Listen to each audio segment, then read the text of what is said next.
Hi guys, and welcome to my Learn Japanese with Music series. In this one I'll be doing 17 by YOASOBI. Let's listen to a clip from the song.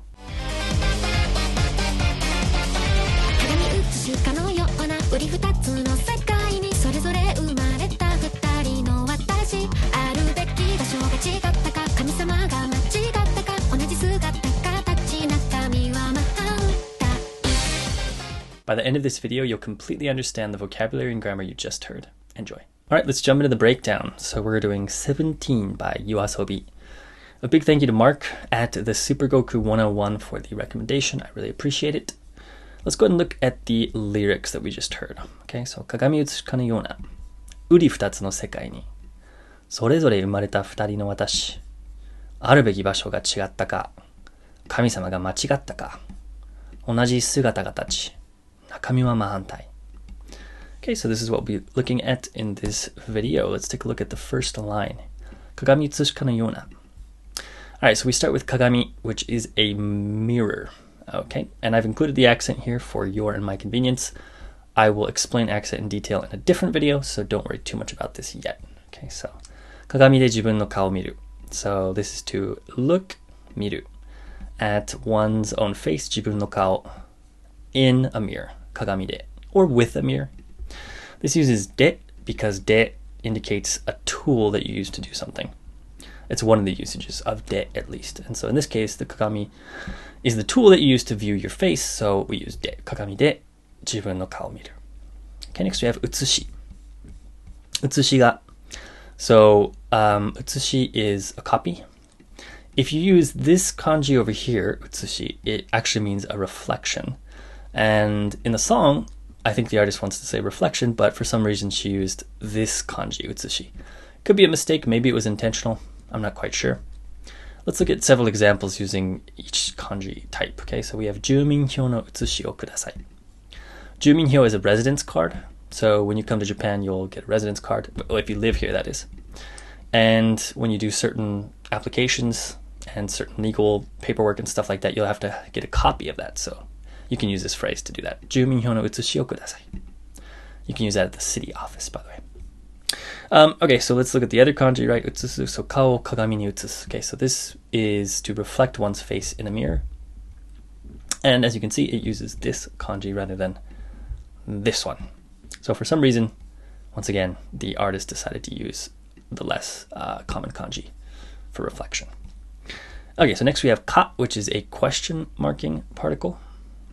This also has many different functions, but this is one of its basic functions. So for example, namae wa nan desu ka? What's your name? You just put ka at the end to indicate that the sentence is a question. You can also put it after individual words like shoki ka, which means like, are you crazy? Or maji ka, are you serious? So this is pretty common in casual speech. Okay, next we have ka no yona. And I included all this extra stuff here. So the whole phrase is marude noun de aru ka no yona.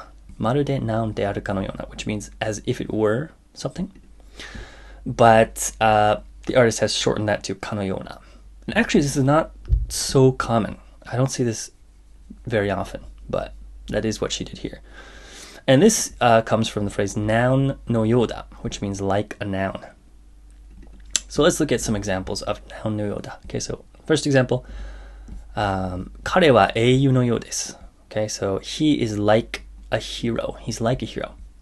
And as you can see, the dot here, which is called the copulative in Japanese, it's used to say something is something else.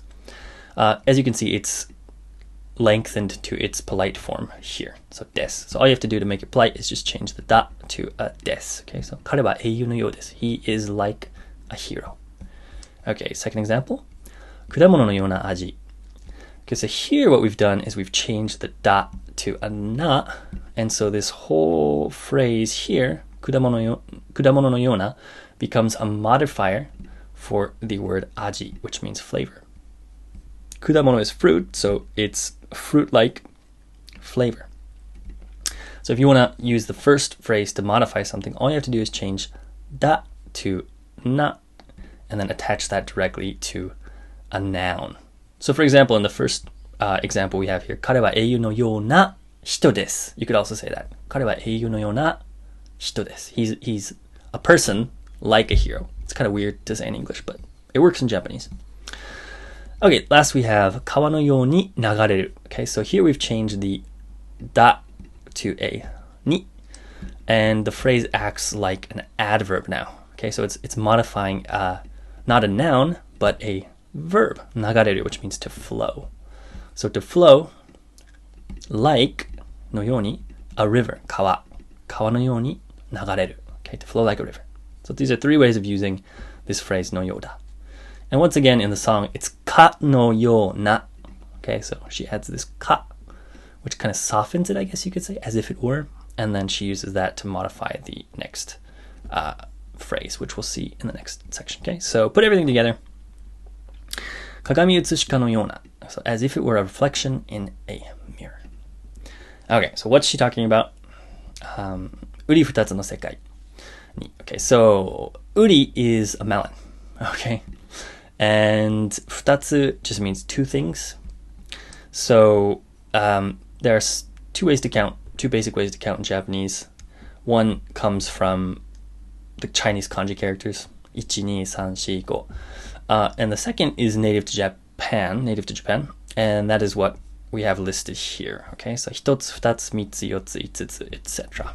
Okay, and they all have this tsu there, which is how you can distinguish them from the other way of counting. So there are several ways to use this phrase. Okay, so there are several ways to use counting words in general. So the first is to sandwich them between a particle like ga and a verb like aru. Okay, so 伝えたいことが2つある. Okay, so I have two things I want to say. So 伝えたい, I want to say, I want to convey, こと, thing or things, が2つある. So there are two things I want to tell you, basically. So remember, we're sandwiching this between a particle and a verb. Okay, so the next one, リンゴを2つ食べた. Same exact thing, except the particle is different. So リンゴis an apple, を, okay, marks the object, 2つ to 食べた. I ate 2 apples. Okay, so once again, we're sandwiching this counting word between a particle and a verb. Okay, so this is one common pattern. The next is just to use a no after the counting word to modify a noun. Okay, so 3つのことを教えます. Okay, so 3つ 3のこと 3 things を教えます. I will teach you 3 things. 3つのことを教えます. Okay, we're just adding a no to connect the counting word to a noun. Okay, next, same idea. 4つのルールがある. Okay, so 4のルール rules がある. There are 4 rules. 4つのルールがある. Okay, so these are the two main patterns we use to when we want to use counting words with other parts of speech. Okay, so let's take a look at the next line. うり二つ. Okay, so this is a combination of the two words we just learned, and this is a Japanese colloquialism. Okay, so うり二つ means exactly alike. You can imagine cutting a melon in two and having each side resemble the other. So, あの兄弟はうり二つだね. Those brothers, あの兄弟, are two peas in a pod, or they're carbon copies of each other, or something like that. あの兄弟はうり二つだね. Okay, so it's a colloquialism used in this manner. Okay, here we have no, which I consider the adjectival no. I'm not sure if that's a commonly used term, but that's how I like to think of it. So when you learn Japanese, you'll learn that there are two basic adjective types. The first is I adjectives, the second is na adjectives. If you look at an advanced grammar book, you might have an explanation of no adjectives, but it's not very common to have this explanation in like Genki or Minna no Nihongo or something like that, as far as I know.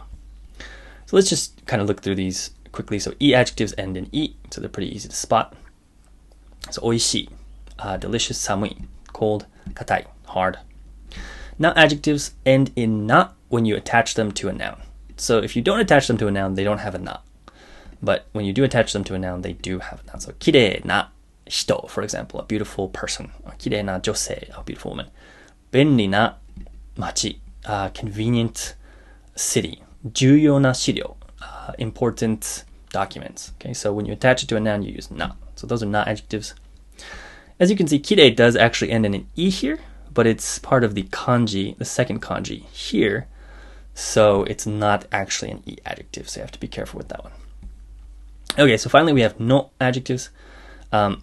So this basically is used to make an adjective out of a noun, actually. So 永遠, this word here means eternity. Okay, so it's a noun, right? But if you put a no after it, it becomes eternal. Okay, so 永遠の愛, eternal love. Fukyu means immortality. It's a noun. Put a no after it, becomes immortal. Fukyu no meisaku. Okay, so meisaku is like a great masterpiece or something like that. It could be a book, it could be a play, it could be a movie, whatever. Fukyu no meisaku, an immortal masterpiece. Okay, so these are no adjectives, and this is how no is being used in the song. As you can see, uri futatsu no sekai. Okay, so what's sekai? It's a or the world. Okay, sekai, a or the world.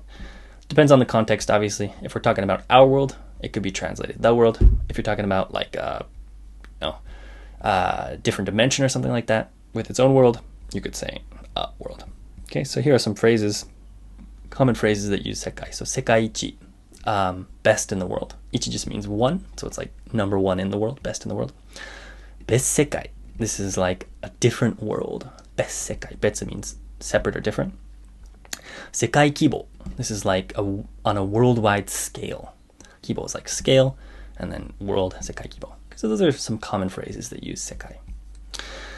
Okay, then we have ni, which is the location marking particle. It can be translated in. Once again, as with most particles, it has a lot of different meanings depending on the context, but here it's marking location. So for example, Tokyo ni iru would be I'm in Tokyo. Uchi ni wa nai. It's not in my home. So here ni, it's indicating the place of something, okay? So put those together. Uri futatsu no sekai ni. Okay, so in two very similar worlds. Uri futatsu no sekai ni. Okay. And put everything together. Kagami utsushi ka no youna uri futatsu no sekai ni. So in worlds so similar that they're like a reflection in a mirror. All right, let's move on to the next line. それぞれ生まれた二人の私. Okay, so それぞれ means each. Here's an example. 人はそれぞれ自分の世界観を持っている. So 人は people, それぞれ each 自分の their own 世界観 world view を持っている have. Okay, so people have, each person has their own world view. 人はそれぞれ自分の世界観を持っている. Okay. Next we have 生まれた, which is the past tense form of 生まれる. Okay, the circle here indicates that it's flat pitch accent. Once again, I'll talk about that in a different video. So, 生まれる means to be born. Okay, and if you want to see more on how to go from a root verb, which 生まれる is, to a past tense form, check out the link that should be at the top of the screen now. Okay. Okay, so それぞれ生まれた. So born in each world. 二人 is two people. Once again, I've already talked about this elsewhere, so go ahead and check the link at the top of the page. I'm sorry, at the top of the video. Okay, next we have watashi. Okay, so this is I, me. It's formal or feminine. So if you're in a formal situation, you can use this as a man, no problem.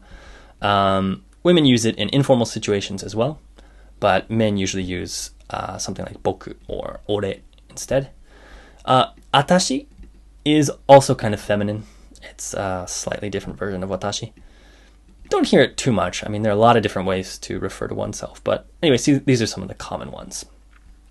So guys out there, boku is okay in pretty formal situations. If it's really formal, you might say watashi or watakushi even, but you can usually get by with boku. Ore is more casual, so you'd use that with your friends and stuff like that. Okay. A lot of depth here, and you kind of just have to pick up the nuances by exposure to as much Japanese as possible. Okay, so 二人の私, two of me. それぞれ生まれた二人の私, two of me, each one born in their own world.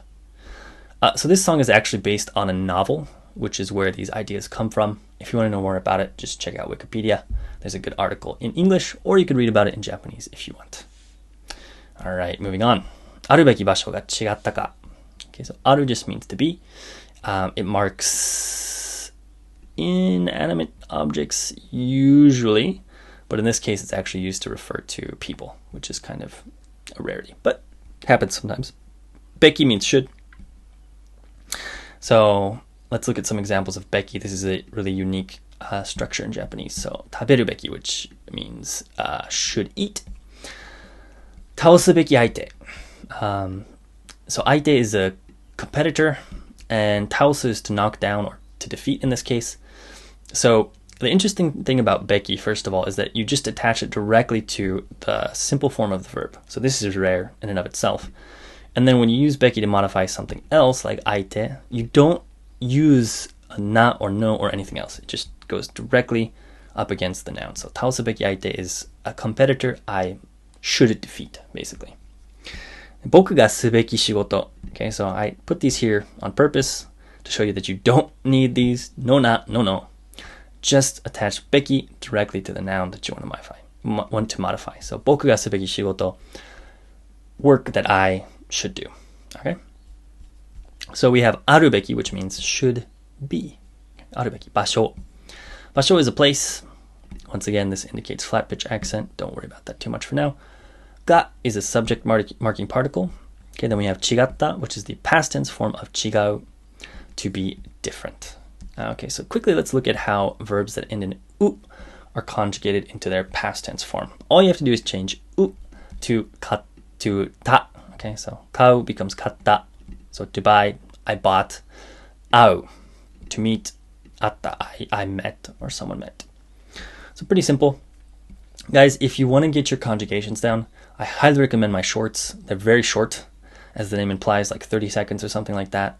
And for example, you can look at casual past tense in a short, and you can watch it while you're resting, while you're in the bathroom, like while you're walking. Really, it's super easy to do. And what you're doing is you're just going from the basic form, 買う, to the conjugation 買った. And you're doing that with all of the possible verb endings. So if you go through these videos several times a day, you're going to make connections in your brain that just allow you to just spit out the conjugations without even having to think about it. I did that a ton when I first started learning Japanese. Highly recommend it, guys. The shorts are there for you to use in that way, so please take advantage of that. Okay, there should be a link up at the top of the screen. Okay, so now we have か again, but here it indicates a possible reason. Okay, so like I said, particles often have many, many different meanings, and you have to kind of just pick them up over time. So let's look at a structure that's similar to か, but is a little bit different, as I will explain. So よく吠えるし、毛が抜けるし、うちのワンちゃんは大変. Okay, so this means よく吠える is like it or he, let's say he barks a lot. し, okay, 毛が抜けるし, his fur he sheds a lot. うちのワンちゃんは大変. Our dog is really a lot of trouble. So here, し marks a reason, not a possible reason, but a reason for something. Okay, so the conclusion of the sentence is うちのワンちゃんは大変. Our dog has a lot of trouble. And the reasons are because よく吠えるし because he barks a lot, and 毛が抜けるし because he sheds a lot. Okay, so し marks an actual reason.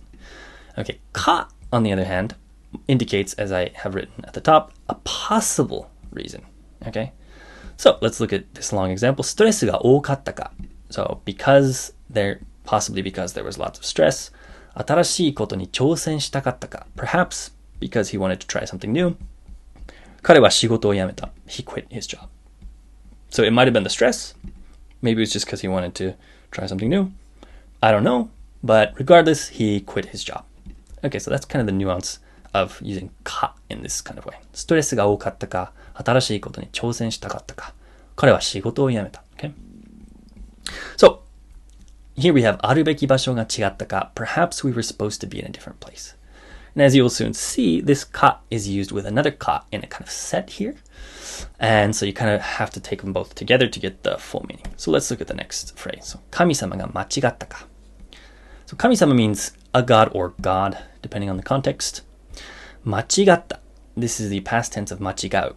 Okay, so to make a mistake. And this is a verb that ends in u as well, so it follows the pattern we looked at before. Okay, so 間違った.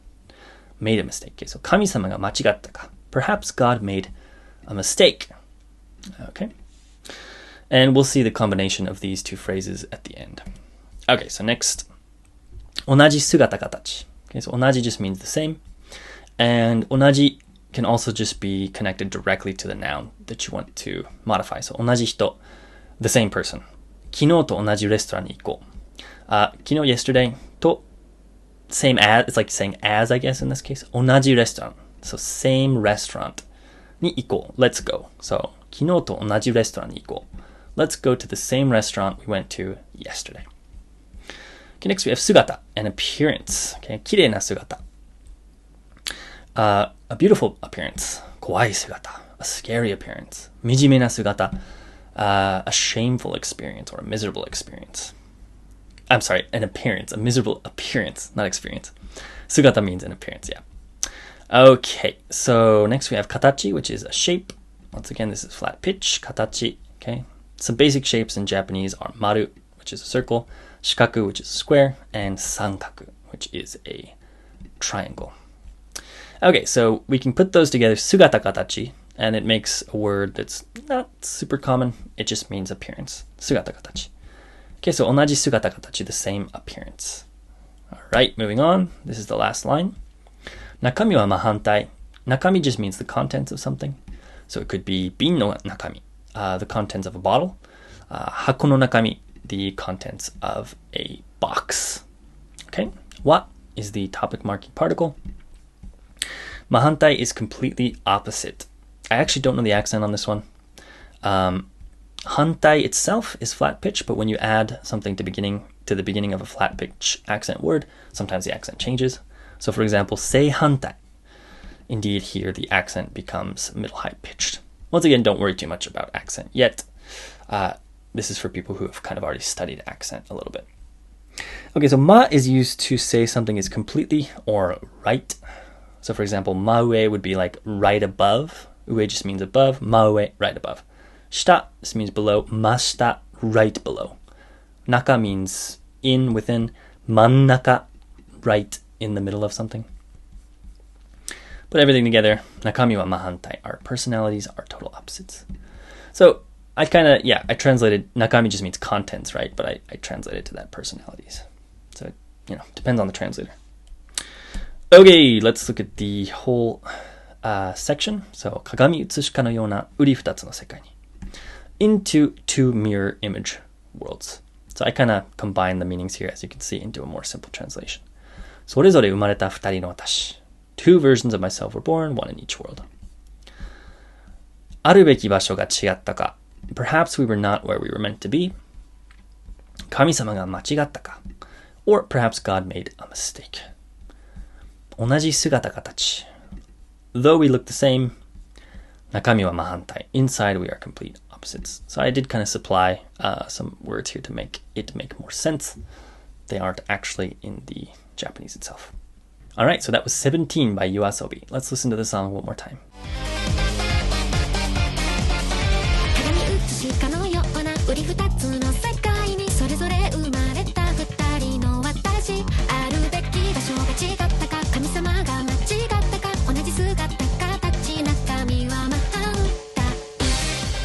Okay, that's it for this one, guys. Make sure you listen to the whole song if you liked it. And as usual, be sure to leave comments and questions, and I'll try to get back to you. Thanks for listening, and I'll see you guys in the next one. またね.